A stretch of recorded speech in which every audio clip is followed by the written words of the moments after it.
एउटा पुरानो नेपाली फिल्मको गीत। यसपालि त जन्ते बाख्रो खान पाइने भयो। सुन्नु भएको छ? सुन्नु भएको छैन भने आजबाट रिलिज भएको फिल्म जन्ते बाख्रोको नाम भने पक्कै सुन्नु भएको होला। आँखा मिच्दै मर्निङ शोमा हेरेर आए। के गर्नु, काम नै त्यही हो। फरक यति छ, युट्युबले माग दिँदैन, आफ्नो पकेटबाट पैसा तिरेर आए। यदि भिडियो मन परे यहाँहरूले पैसा चाहिँ तिर्नु पर्दैन, सिम्पली लाइक, कमेन्ट अनि सब्स्क्राइब गरेर साथ दिन सक्नुहुन्छ। जन्ते बाख्रोले 2 घण्टा हलमा बसुन्जेलसम्म साथ दियो कि टर्चर दिएर हलबाट भगायो, त्यो जान्नेछौ फिल्मको कथा सुनेपछि। लागौ अब सुन्न, ध्यान अन्त नदिनुहोला 4 मिनेटसम्म मसँग भुलेपछि। त्यही त हो हरेक बाउआमाको रहर, आफ्नो सन्तानको कुल खानदानमा बिहे होस्, राम्रो जीवनसाथीसँग नाम जोडियोस्।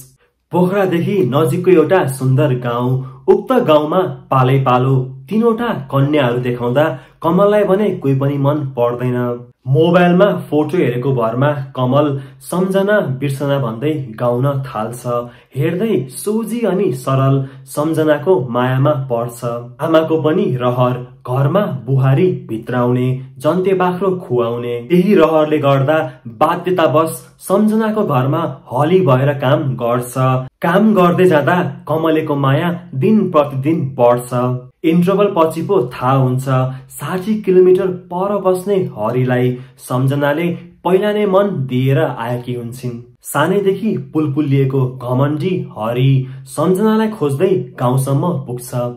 सम्झनाको मन भने बिस्तारै कमलेसँग सरेको हुन्छ। हरिसँग पुरानो सम्झना गाँसेको हुन्छ। कथामा यस्तो मोड आउँछ, सम्झना दोधारमा पर्छिन्, कसलाई रोज्ने अनि कसलाई छोड्ने। यो सब जान्नको लागि यहाँहरू हलसम्म जानुहोला। म चाहिँ लाग्छु रेटिङ दिन। जन्ते बाख्रो गेट्स 3 स्टार आउट अफ 5। जन्ते बाख्रो हेर्दै गर्दा फिल्म एकदमै फ्रेश अनि इन्टरटेनिङ लाग्छ। यदि मलाई कुन जनरको हो भनेर सोध्नुभयो भने इट्स रमकम, रोमान्टिक अनि कमेडी। सौगात र गरिमाको केमिस्ट्री कस्तो सुहाएको छ। सौगातले गरिमालाई गर्ने माया, केही पल रोमान्टिक हुँदै मायामा डुब्दा हेर्नुमा छुट्टै मजा आएको छ।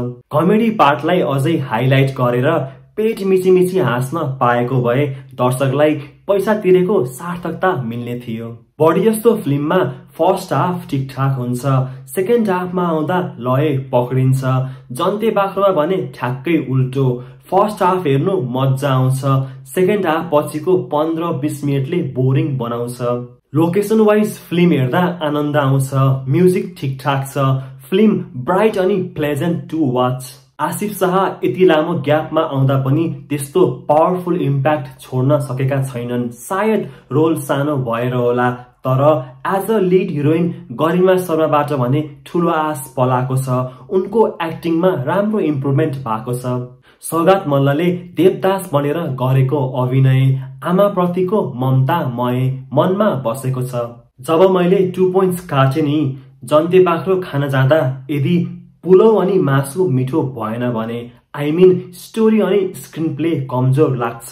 दर्शकलाई फिल्म सकेको पत्तो हुँदैन, स्टोरी कस्तो इन्कम्प्लिट लाग्छ। यसभन्दा अघि डिरेक्टर सिमर सुनुवारले 2-3वटा हिट फिल्म पनि दिएका हुन्। मैले सोचेको थिएँ पञ्चे बाजा जसरी फिल्म बज्नेछ, हलमा धुमधामसँग टिन्टिरी मिन्टिरी झ्याइझ्याइ हुनेछ।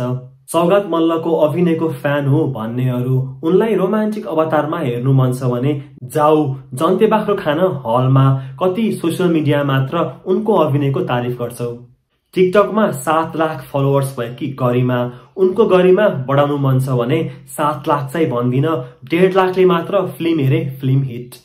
आसिफ शाहको फ्यानको भर नपरौं, सौगात मल्लको खैके, प्रोड्युसरको खल्ती भरिने भरोसा, गरिमा शर्माको फ्यानबाट मात्र आशा।